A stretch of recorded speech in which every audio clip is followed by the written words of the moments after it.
आप सभी को कार्तिक पूर्णिमा की हार्दिक शुभकामनाएं। आज सुनिए कार्तिक पूर्णिमा के दिन सुनी जाने वाली कथाएं। कार्तिक पूर्णिमा की पौराणिक कथा के अनुसार तारकासुर नामक एक असुर था, जिसके 3 पुत्र थे, तारका, कमला और विधुमालिक। जब भगवान शिव के पुत्र भगवान कार्तिकेय ने तारकासुर का वध कर दिया, तब उनके 3 पुत्रों ने बदला लेने के लिए एक दिन श्री ब्रह्मा जी की उन तीनों ने वरदान मांगने के लिए कहा, तो उन्होंने अमर होने का वरदान मांगा। ब्रह्मा जी यह बात अच्छी तरह से जानते थे कि अगर उन्हें ये वरदान दे दिया गया तो वे अपनी शक्तियों का केवल दुरुपयोग ही करेंगे और सभी को परेशान करेंगे। इसीलिए उन्होंने यह वरदान देने से इनकार कर दिया। श्री ब्रह्मा जी ने उनसे कहा कि तुम लोग इसकी जगह कोई अन्य वरदान मांग लो। तब तीनों कहने लगे कि फिर उनके नाम का एक नगर बसाया जाए और जब भी कोई उनका वध करना चाहे तो सिर्फ एक तीर से तीनों का अंत एक साथ ही कर सके। तब श्री ब्रह्मा जी ने तथास्तु कहकर उन्हें वह वरदान दे दिया। वरदान प्राप्त करने के बाद तारकासुर के पुत्रों ने तीनों लोकों पर अधिकार कर लिया और देवताओं पर अत्याचार करने लगे।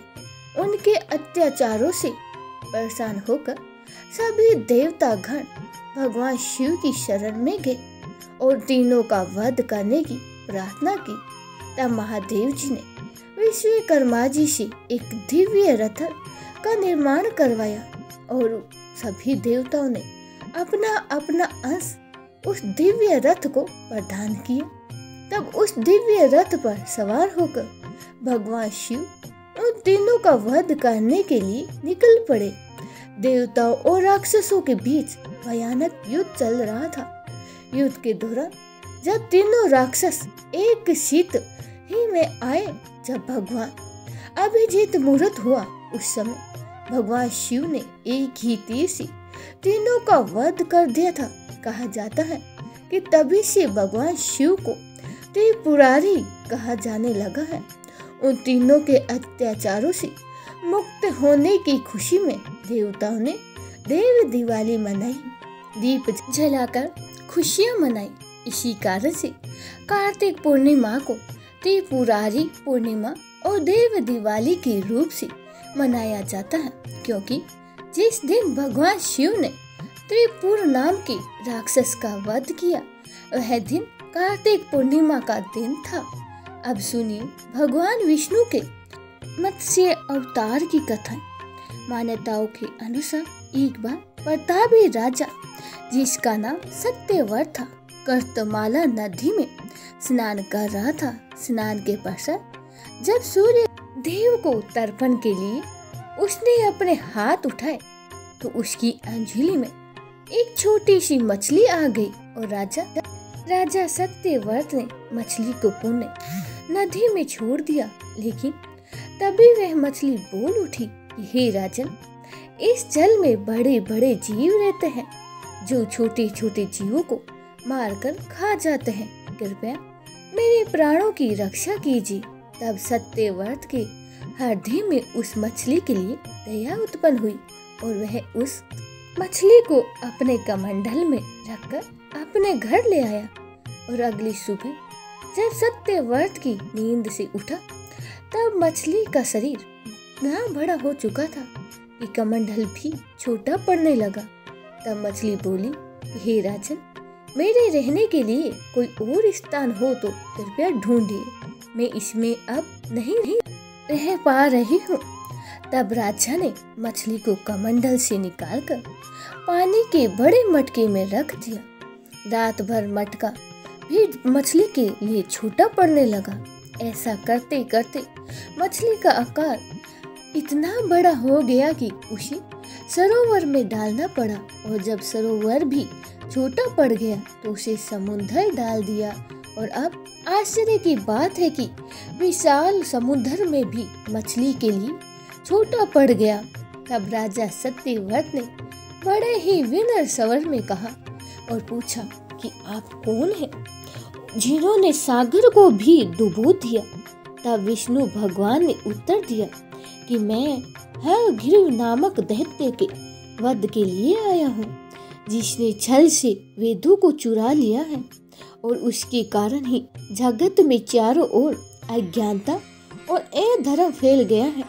मत्स्य रूप धारी भगवान विष्णु ने कहा कि आज से ठीक 7वें दिन के बाद पृथ्वी पर प्रलय आएगी और वह समय बहुत ही भयानक होगा। संपूर्ण पृथ्वी जलमग्न हो जाएगी। जल के अलावा यहाँ कुछ भी नहीं बचेगा। तब आपके पास एक नाव पहुंचेगी और उस समय आप सभी इस प्रकार के जरूरीमंद अनाज, औषधि, बीज और सप्त ऋषियों को साथ लेकर उस नाव पर सवार हो जाए। मैं उसी समय फिर आपसे मिलूंगा। राजा ने भगवान का ये आदेश स्वीकार कर लिया और 7वें दिन जब पृथ्वी पर प्रलय चक्र के अपना आकार बढ़ाया शुरू किया और समुद्र सीमाओं को लांघकर सबको जलमग्न करने लगा, तब उसी समय सत्यव्रत को एक नाव दिखाई दी। आदेश अनुसार सत्यव्रत ने नाव में सप्त ऋषियों को सम्मान पूर्वक चढ़ाया। साथ ही महत्वपूर्ण अनाज औषधियों को भरकर सत्यव्रत भी उसी नाव पर सवार हो गए। सागर के वेग के कारण नाव अपने आप चलने लगी और चारों ओर जल के सिवा कुछ दिखाई नहीं दे रहा था। इसी बीच राजा सत्यव्रत को मत्स्य रूप में भगवान दिखने लगे और भगवान से आत्मज्ञान पाकर राजा सत्यव्रत और सप्त ऋषि भगवान को धन्यवाद देने लगे। और जब समुद्र का प्रकोप शांत हुआ तब भगवान ने हयग्रीव का वध कर दिया और सभी वेद वापस छीन लिए और ब्रह्मा जी को वापस सौंप दिया। इस प्रकार भगवान विष्णु ने मत्स्य रूप धारण कर वेदों का उद्धार किया तथा प्राणियों का कल्याण किया। कार्तिक पूर्णिमा के दिन ही मणिकर्णिका का स्नान भी किया जाता है। विश्व की प्राचीनतम नगरी काशी का मणिकर्णिका घाट सभी घाटों में से सबसे महत्वपूर्ण है। पौराणिक मान्यताओं के अनुसार इस घाट पर स्नान करने से मोक्ष की प्राप्ति होती है। वहीं वैकुंठ चतुर्दशी के दिन मणिकर्णिका घाट पर स्नान करने से भगवान भोलेनाथ और भगवान विष्णु दोनों का ही आशीर्वाद प्राप्त होता है। पौराणिक मान्यताओं के अनुसार जब देवी सती अपने पति भगवान शिव का अपमान सहन कर ना पाई और अपने ही पिता के यज्ञ कुंड में कूद गई, तब भगवान शिव वहां प्रकट हुए और अग्नि से ही देवी सती के शरीर को अपने हाथों में उठाए और पूरे ब्रह्मांड में घूमने लगे। इस दौरान माता का कर्ण फूल यानी कान की बाली इसी स्थान पर घिरी थी। तभी से ये घाट मणिकर्णिका का घाट कहा जाने लगा है। सबसे पहले भगवान विष्णु ने कार्तिक मास की शुक्ल पक्ष की वैकुंठ चतुर्दशी को मणिकर्णिका घाट पर स्नान किया था, तभी से ये पवित्र माना जाता है। वहीं 14 की रात्रि से तीसरे पहर के समय इस घाट पर स्नान करने से मोक्ष की प्राप्ति होती है। एक बार की बात है जब भगवान विष्णु पृथ्वी पर भगवान भोलेनाथ की पूजा आराधना करने के लिए काशी आए, तब उन्होंने मणिकर्णिका घाट पर स्नान किया और स्नान के पश्चात ही भगवान विष्णु भगवान शिव का पूजन करने के लिए उन पर 1000 कमल के पुष्प अर्पित करने बैठ गए। तभी भगवान शिव ने श्री विष्णु जी की परीक्षा लेने के लिए एक कमल का फूल छिपा दिया। भगवान विष्णु को जब वह कमल का पुष्प नहीं दिखाई दिया, तब उन्होंने अपने नेत्र भगवान शिव को अर्पित करने के बारे में सोचा और जैसे ही वे अपना नेत्र शिव जी को अर्पण करने लगे, तभी भगवान भोलेनाथ वहां प्रकट हो गए और भोलेनाथ ने कहा कि पूरे संसार में उनसे बड़ा महादेव का भक्त कोई नहीं है, और इस दिन जो भी मनुष्य मणिकर्णिका घाट पर स्नान कर उनकी पूजा करेगा उसकी सभी कष्ट दूर होंगे और मृत्यु के पश्चात ही उसे मोक्ष की भी प्राप्ति होगी। इस प्रकार मणिकर्णिका घाट पर स्नान करने से मनुष्य के सभी पाप ताप नष्ट हो जाते हैं। इस घाट पर हिंदुओं का दह संस्कार भी किया जाता है। ऐसी मान्यता है कि मणिकर्णिका घाट पर अंतिम संस्कार करने से सीधे स्वर्ग की प्राप्ति होती है और इसीलिए इसे मोक्षदायिनी घाट भी कहते हैं। कार्तिक पूर्णिमा को देव दिवाली के रूप में मनाए जाने के पीछे जो कथा है वह इस प्रकार की है कि एक बार त्रिशंकु को राजर्षि विश्वामित्र ने अपने तपोबल से स्वर्ग पहुंचा दिया। देवताओं घन इससे उद्गत हो गए और त्रिशंकु को देवताओं ने स्वर्ग से भगा दिया। श्रापग्रस्त त्रिशंकु अधर में लटक रहे और त्रिशंकु को स्वर्ग से निकाले जाने से शंभ विश्वामित्र मुनि ने पृथ्वी स्वर्ग आदि से मुक्ति के एक नए समुची सृष्टि की और अपने तपोबल से रहना आरंभ कर दिया। उन्होंने कृष्ण मिट्टी ऊंट बकरी भेड़ नारियल कोहड़ा सिंघाड़ा आदि की रचना की का क्रम प्रारंभ कर दिया। इसी क्रम से विश्वामित्र मुनि ने वर्तमान ब्रह्मा विष्णु महेश की प्रतिमा बनाकर उन्हें भी अभिमानित करके उनमें प्राण फूंकना आरंभ कर दिया। तब तो सारी सृष्टि धावाडोल हो गई और चारों ओर कोहराम मच गया। तब हाहाकार के बीच देवताओं ने मुनीश्वर विश्वामित्र से ऐसा ना करने की प्रार्थना की। तब महेश्वरी प्रसन्न हो गए और उन्होंने नई सृष्टि की रचना का अपना संकल्प वापस ले लिया और देवताओं और ऋषि मुनियों में प्रसन्नता की लहर दौड़ गई और पृथ्वी स्वर्ग पाताल सभी जगह इस अवसर पर दिवाली मनाई गई। यही अवसर तब देव दिवाली के रूप में जाना जाता है। कार्तिक मास में चीड़ा चीड़ी की कहानी सुनी जाती है जो कि कार्तिक पूर्णिमा के अगले दिन यानी पड़वा को पढ़ते या सुनते हैं। इस दिन आटे के चीड़ा चीड़ी बनाकर घर के बीचों बीच रखने के बाद उन्हें वस्त्र पहनाते हैं और घर के सभी कमरों में घर का सारा सामान रखते हैं और चीड़ा चीड़ी को खीर बतासी और लड्डू का भोग लगाते हैं। इस दिन खिचड़ी बनाकर घी और आम के अचार के साथ ठाकुर जी को भोग लगाकर खुद भी प्रसाद ग्रहण करते हैं और खिचड़ी की सामग्री का दान मंदिर में भी देते हैं। जिन लोगों का अपना घर नहीं है और घर खरीदने की काफी इच्छा हो रही हो, इसी कारण से आप घर नहीं खरीद पा रहे हो या आपका मकान बनने वाला हो, तो आपको चीड़ा चीड़ी की इस कहानी को आज जरूर सुनना चाहिए। ऐसा माना जाता है कि ये कहानी सुनने से मकान बहुत ही जल्द बन जाता है, या जो इच्छा आपकी है, मकान जिस तरह का मकान आपको चाहिए वो इच्छा भी आपकी जल्दी ही पूरी हो जाती है। चीड़ा चीड़ी की कहानी सुनने के लिए आप अपने घर के आंगन में या फिर खुली जगह पर मंदिर के सामने भी कहीं पर भी बैठकर इस कहानी को सुन सकते हैं। कहानी सुनने से पहले आपको आटे से चौक बनाकर एक मकान की आकृति बनानी होती है। मकान की आकृति आप जिस तरह से भी मकान की इच्छा हो, आपके सपने हो, जितने कमरे आप चाहते हो उस तरह से आप एक मकान की आकृति बना लीजिए। छोटा या फिर बड़ा जैसा भी घर चाहते हो उस तरह का घर आप जमीन पर बना लीजिए।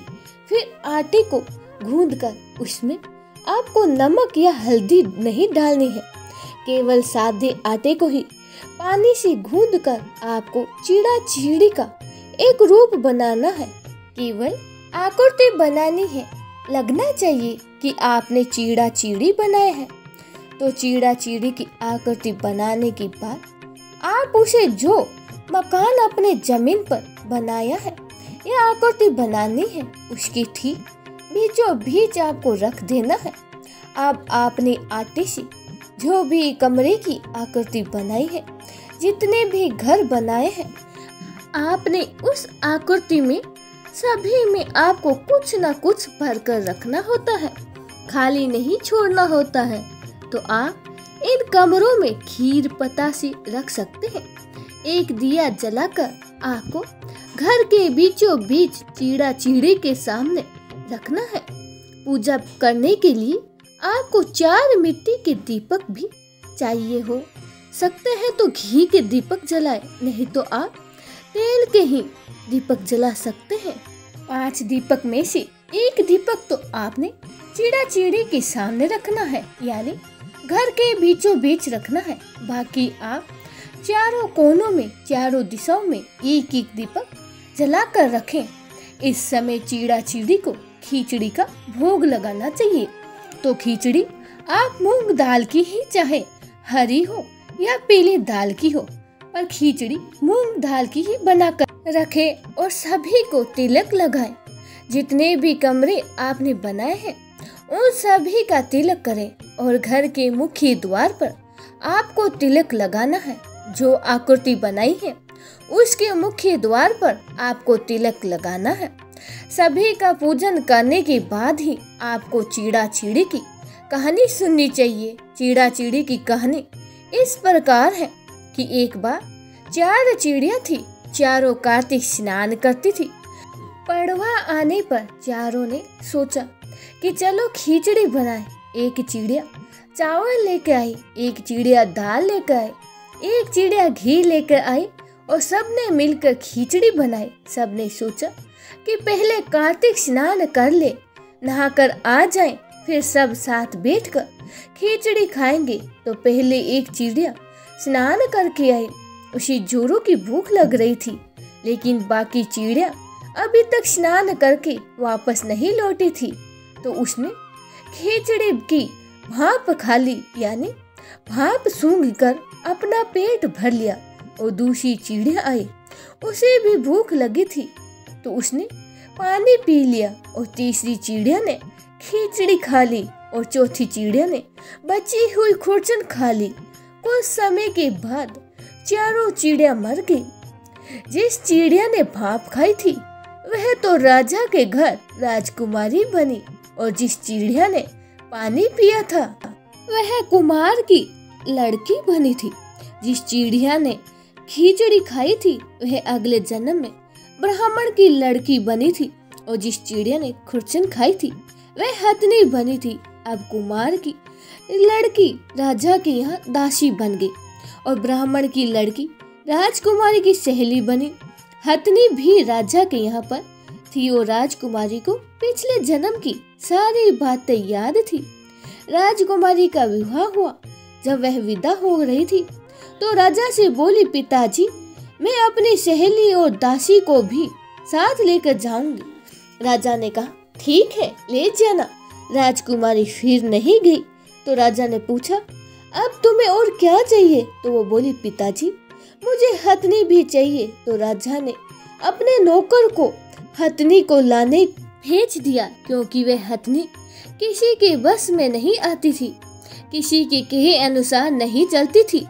जब वह हथनी नहीं उठी तो राजकुमारी खुद चलकर उसके पास गई और उसके कान में पिछले जन्म की बात कही, जिसे सुनते ही वह हथनी उठकर खड़ी होकर चल पड़ी। यह देखकर राजा बड़ा ही हैरान हुआ, सोचने लगा कि यह तो मेरी बेटी नहीं है, क्योंकि यह तो जानवर से बात करती है। राजा ने सोचा कि शायद मेरी बेटी के रूप में यह कोई और बहरूपिया है। राजा ने तब क्रोध में आकर और तलवार निकाल ली और कहा कि सच सच बता तू कौन है, नहीं तो मैं तेरी गर्दन काट दूंगा। तब राजकुमारी ने अपने पिताजी से कहा, पिताजी पिछले जन्म की सारी बात मैं आपको कहती हूँ। ये सुनकर सभी को बहुत हैरानी हुई। तब वह राजकुमार रजिस्ट्री राजकुमारी का विवाह हुआ था। ये सब देख रहा था। तब वह राजकुमारी से कहने लगा कि अगर कार्तिक स्नान की इतनी महिमा है तब तो हम दोनों भी मिलकर जोड़े से कार्तिक स्नान करेंगे और खूब दान पुण्य करेंगे, चीड़ा चीड़ेगी। इस कहानी को सुनने के बाद गणेश भगवान की कहानी सुनने से की गई कहानी का पूरा पुण्य मिलता है। गणेश भगवान की कथा के अनुसार एक बार एक बुढ़िया माई थी। मिट्टी के गणेश जी बनाकर रोज उनकी पूजा किया करती थी। लेकिन रोज गणेश भगवान की मूर्ति गल जाती और एक बार एक सेठ का मकान बन रहा था। वह वहां पहुंची और बोली, पत्थर का गणेश जी बना दो। मिस्त्री बोले, जितनी देर में हम तेरा पत्थर का गणेश जी बनाएंगे उतनी देर में मैं अपनी दीवार बनाकर चिन लूंगा। बुढ़िया बोली, राम करे तुम्हारी दीवार टेढ़ी हो जाए। अब की उनकी दीवार टेढ़ी हो गई। वो चने और ढाल दे दे के इस तरह करते करते शाम हो गई, लेकिन दीवार नहीं बन पाई। शाम को सेठ आया। उसने कहा, आज तो कुछ नहीं किया। तो वह कहने लगे कि एक बुढ़िया आई थी, कह रही थी कि मेरे पत्थर का गणेश जी बना दो। तो हमने नहीं बनाया। तो उसने कहा, तुम्हारी दीवार टेढ़ी हो जाए। तब से दीवार सीधी नहीं बन रही है। हम बनाते हैं और वो टेढ़ी हो जाती है। तब सेठ ने बुढ़िया माई को बुलाया और कहा, हम तेरा सोने का गणेश जी बना देंगे, हमारी दीवार सीधी कर दो। ऐसा कहकर सेठ जी ने बुढ़िया माई के सोने के गणेश जी बनवा कर दे दिए और ऐसा करते ही सेठ जी की दीवार सीधी हो गई। जैसे ही सेठ जी की दीवार सीधी हुई, हे गणपति वैसे ही सबकी करना, कहता सुनता हंकार भरता सबकी करना, सिद्ध करना। बोले गणेश जी महाराज की जय हो, बोले गणपति भगवान की जय हो। आज की कहानी आपको कैसी लगी कमेंट बॉक्स में जरूर बताइएगा। जय श्री कृष्णा, राधे राधे।